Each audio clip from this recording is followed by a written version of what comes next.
Halo anak-anak, apa kabar? Mudah-mudahan semuanya baik-baik saja ya. Nah, kali ini kita akan belajar mengenai alat gerak. Oke, salah satu ciri dari makhluk hidup adalah bergerak. Ya, anak-anak. Bergerak dapat diartikan sebagai perpindahan posisi sebagian atau seluruh bagian tubuh suatu makhluk hidup karena mendapat suatu rangsangan. Hewan dan manusia menggunakan alat gerak yang dimilikinya untuk berpindah dari satu tempat ke tempat yang lain. Ada makhluk hidup yang bergerak dengan kaki, sayap, sirip, atau otot perutnya. Nah, sekarang kita lihat keempat jenis hewan berikut ya. Ada elang, kemudian cicak, ada juga anjing, kemudian ada ikan hiu.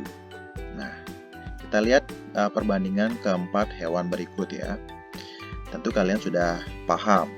Kalau elang itu bergerak menggunakan sayap, jika cicak bergerak menggunakan keempat kakinya ya.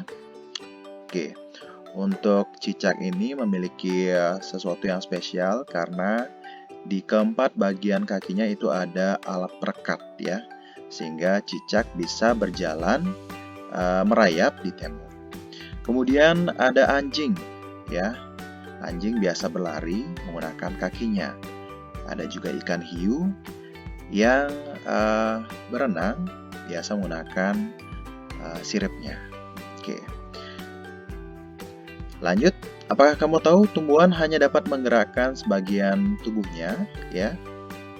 Hanya dengan cara menggerakkan dahan pohon ya menuju arah cahaya.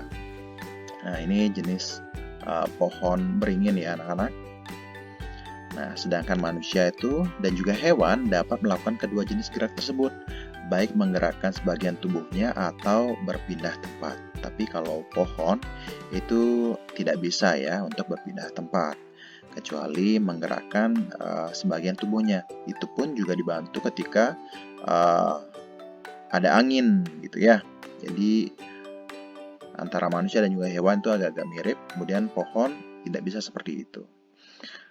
Nah, kamu amati sekarang aktivitas sehari-hari saat kita berjalan, ya, berlari, dan melakukan kegiatan apa saja. Mengapa kita bisa bergerak, ya?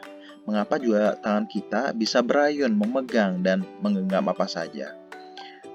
Nah, seperti contohnya berikut, ada seorang yang berlari, ya. Kenapa bisa seperti itu, gitu ya, anak-anak? Nah, kaki dan tangan itu bisa bergerak karena pada kaki dan tangan terdapat tulang dan juga otot ya. Tulang dan otot inilah yang bisa menggerakkan tangan dan juga kaki kita. Tulang dan otot merupakan organ gerak. Nah, organ-organ gerak ini digunakan pada manusia dan juga hewan. Ya, ada namanya organ gerak pasif yang berupa tulang dan ada yang dinamakan organ gerak aktif berupa otot ya. Kedua organ gerak ini akan bekerja sama dalam melakukan pergerakan sehingga membentuk suatu sistem yang disebut sistem gerak.